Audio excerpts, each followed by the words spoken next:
Thank you. So it was cancer survivors that coined the term chemo-FOG or chemo-brain to describe problems that they perceived with their memory or concentration during and or after chemotherapy. And a number of studies have shown that most breast cancer patients will self-report cognitive symptoms during chemotherapy, and that for about up to 70% that this may persist post-chemotherapy. However, once we started to do, objective is not a very good word, but actual neuropsychological cognitive testing in these people, we found that there were the odd study where they said there's no impairment after chemotherapy, but on average a third, but up to 60% actually had neuropsych impairment on formal testing. The initial studies were cross-sectional, and so we all just assumed this was chemotherapy. And then in 2004, the first study was done pre-chemotherapy, and we suddenly found that almost a third actually scored lower than we expected prior to even getting a whiff of chemotherapy. And the initial thing was, it's due to depression, anxiety, stress, fatigue.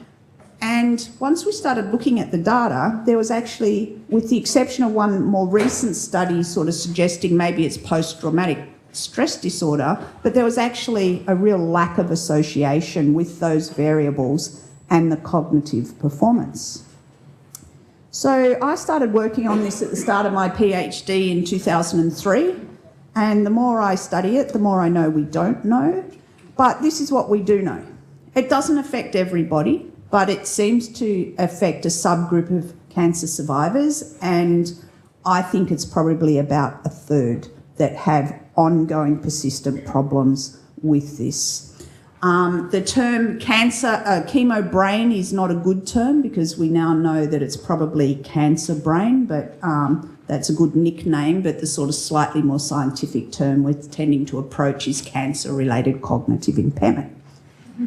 For most people, it's fairly subtle. This is not a dementia.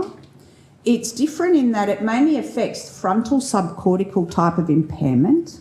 And we know that the cognitive domains particularly affected are memory, speed of processing information, and executive function, which, if you like, multitasking type of things. So this is what we still don't know.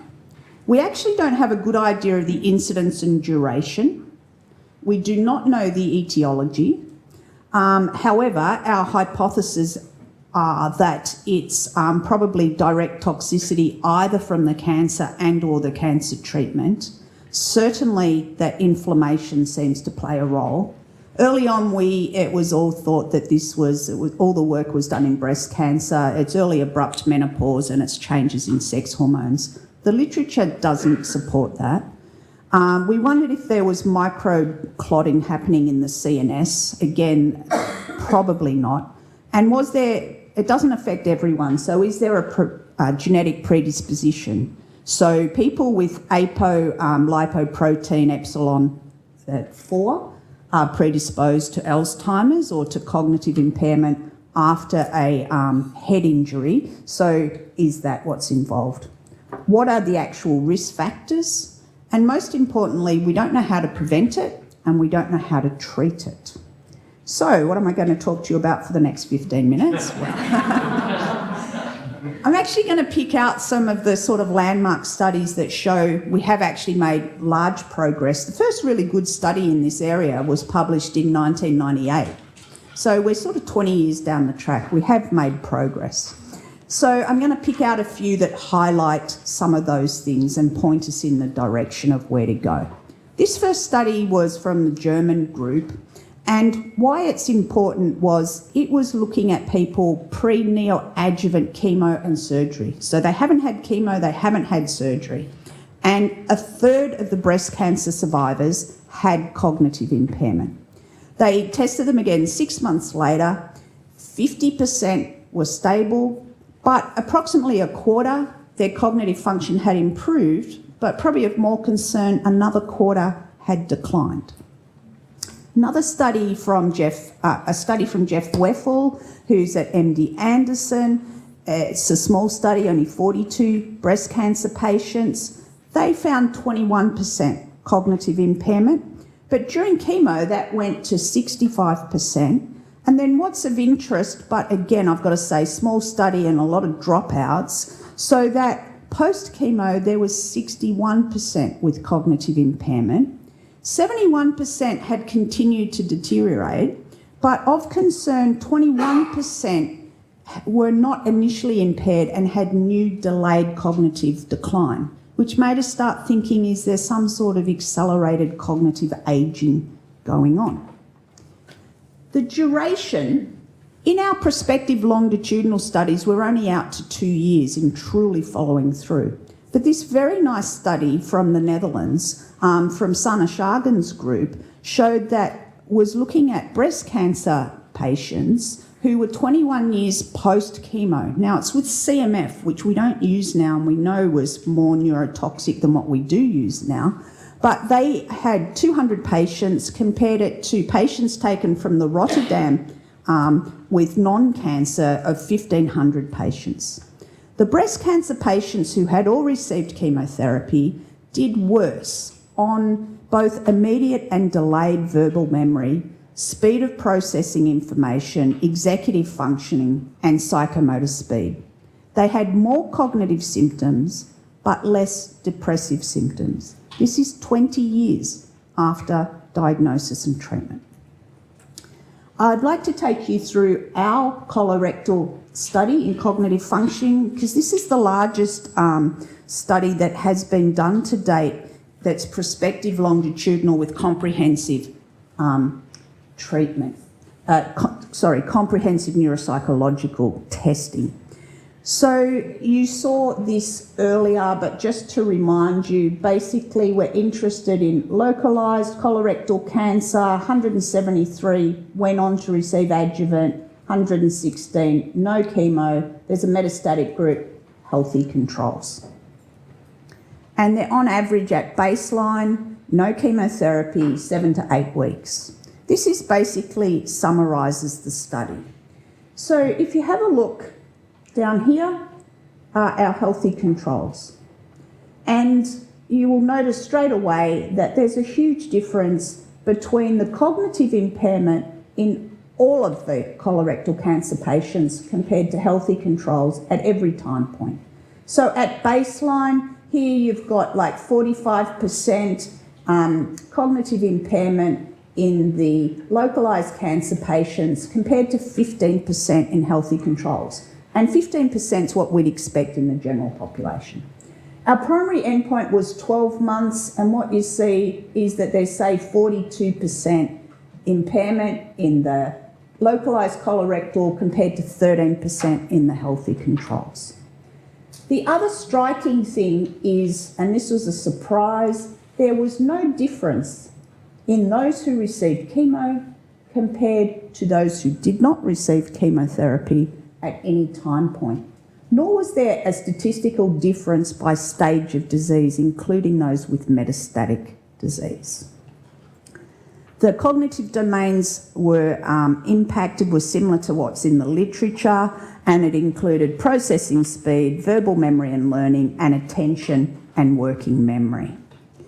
And we were interested in what could predict for cognitive impairment. Well, clearly those who had cancer, that predicted. But so did being female, and so did everyone had fluent English, but if you were of a non-English speaking background initially, they didn't do as well on the testing. Looking at the longitudinal neuropsychological changes here, importantly, we adjusted for practice effect. And basically what we found was that 20% of the localised colorectal cancer patients had significant decline from baseline to 12 months, compared to only 4% of the healthy control group. So this is all the red is what you don't want to see, and the green is actual improvement. So, you know, what was different about those who declined? Well, it wasn't that they were actually worse at baseline. So we also looked at predictors of decline. Again, it was cancer. This time it was being male. So women did worse on the actual testing at each time point, but the men declined more. Again, non-English speaking background was also an issue.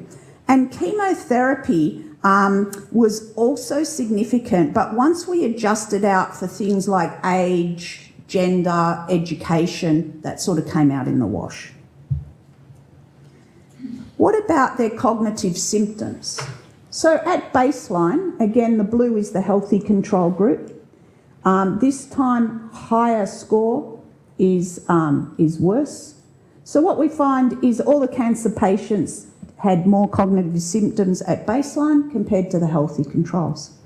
6 months is when the localised cancer patients are finishing their treatment, and really, really high rates of cognitive symptoms as for the metastatic group. But interestingly, those who didn't receive chemo, it's coming back to the same as the healthy controls. There's continued to be a difference at 12 months and at 24 months between the chemo, non-chemo. It's just a trend. Cognitive symptoms are associated with fatigue, with anxiety, depression, and with poorer quality of life. However, none of those symptoms are associated with so-called objective neuropsychological impairment. So the cognitive symptoms do not relate to the actual neuropsychological impairment, and neither do the things like fatigue, anxiety, depression, quality of life.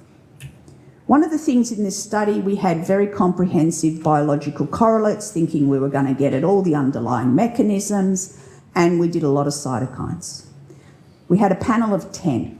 Everyone was elevated at every time point in the colorectal cancer patients compared to the healthy controls, but there was no association with overall cognitive function, but a weak association with those 4 interleukins I've listed there, with just one cognitive domain, which was speed of processing information.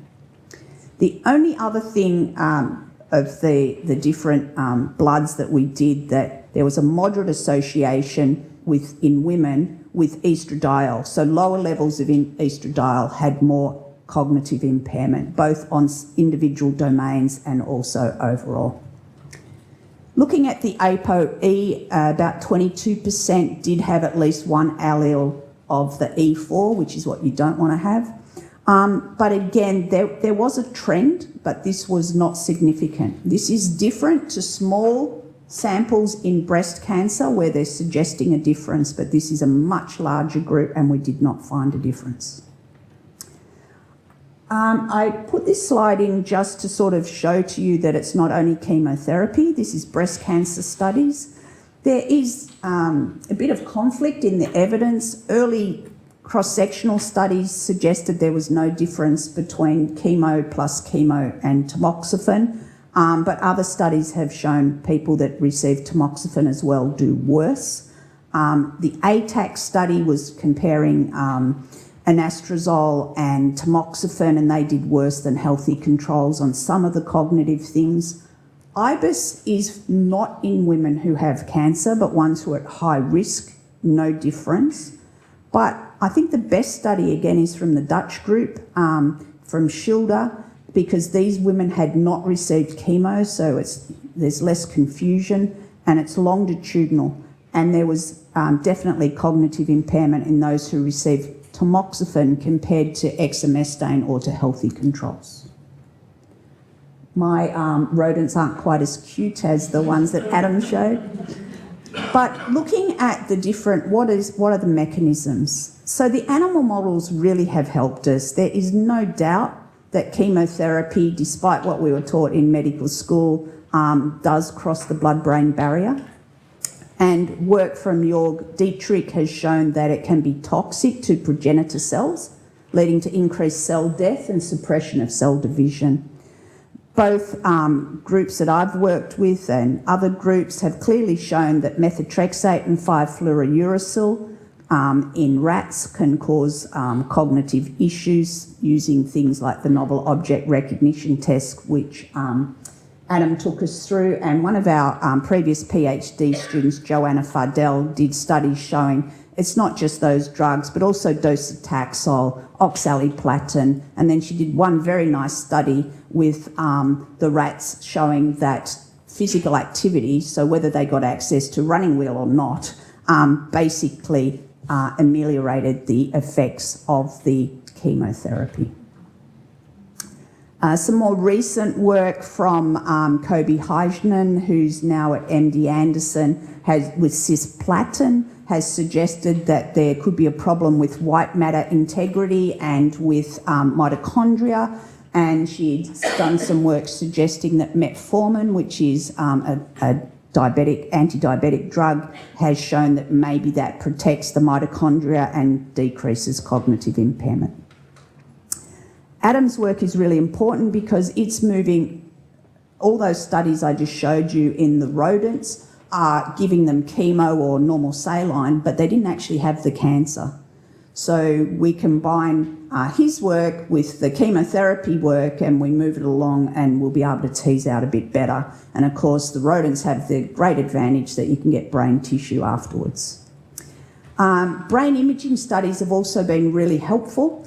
And basically what they have shown is that in people that have had chemotherapy, that there is reduced grey matter volume and also problems with white matter integrity after adjuvant chemotherapy. We then, just like they were doing cycling in the MRI, we get people doing memory tasks, and we look at the activation areas in the brain rather than looking at the heart. And basically, there seems to be some areas where there's less activation in people who've had chemo compared to cancer survivors who didn't get chemo or healthy controls. But there's also other areas that consistently are showing hyperactivation. And what we think is that they are having to work harder and are coming up with the right answer, but are working harder aware they're working harder. And this might explain this disconnect between the cognitive symptoms and the actual objective testing. So in the interest of time, there's a number of different studies that are basically showing that after chemotherapy, you're getting these problems that on picking them up on neuroimaging, even if their test results are coming back the same. So I want to move forward to show you more what's happening as far as potential interventions. So there's lots of potential pharmacological stuff, but I can basically tell you that for humans, there is no evidence for using them. There certainly is some work in animals, as Adam's looked at, for anti-inflammatories.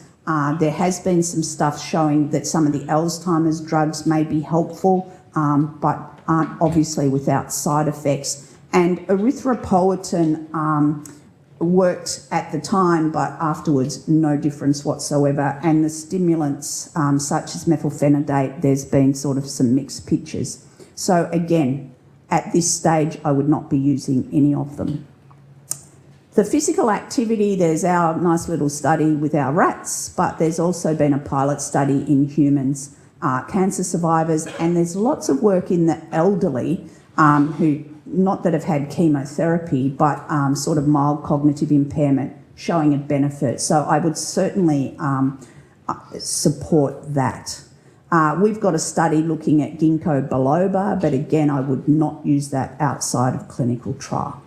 And probably the best evidence at the moment is behavioural interventions. So this basically consists of different forms of cognitive rehabilitation. We've got one study that we've completed, which I'll show you, and one underway. But basically you can either say, can we fix the underlying problem by improving some aspects such as attention, or can we teach people coping strategies to cope better with it?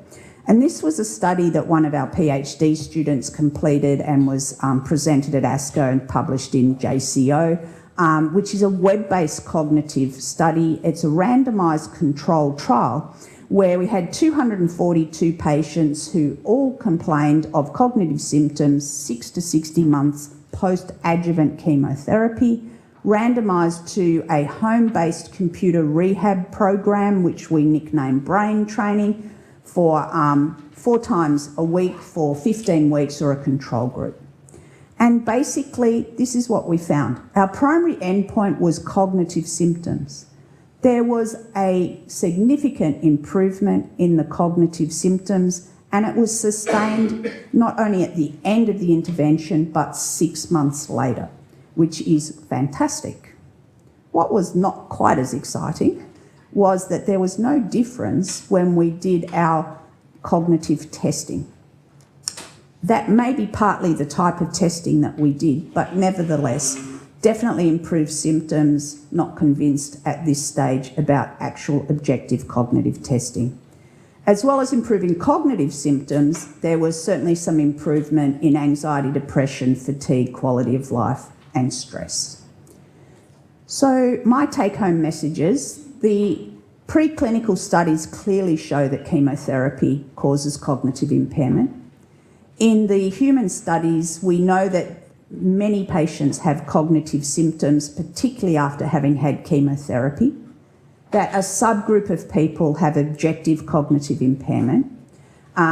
It's not just Chemobrain, but other cancer treatments also cause this problem, as does just probably the cancer itself.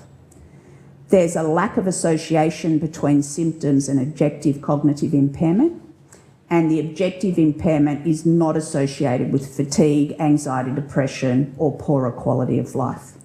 We don't yet know the etiology, and I agree that knowing that would help us know how to treat it. Cognitive rehab type programs look the most promising at the moment, but basically we need large prospective studies. And the final one is, if you're interested in this topic, the International Cognition Cancer Task Force is coming for the first time ever to the Southern Hemisphere and will be in Sydney in April. You can get information on our website there, or let me know. Very happy to send you information. Thank you very much.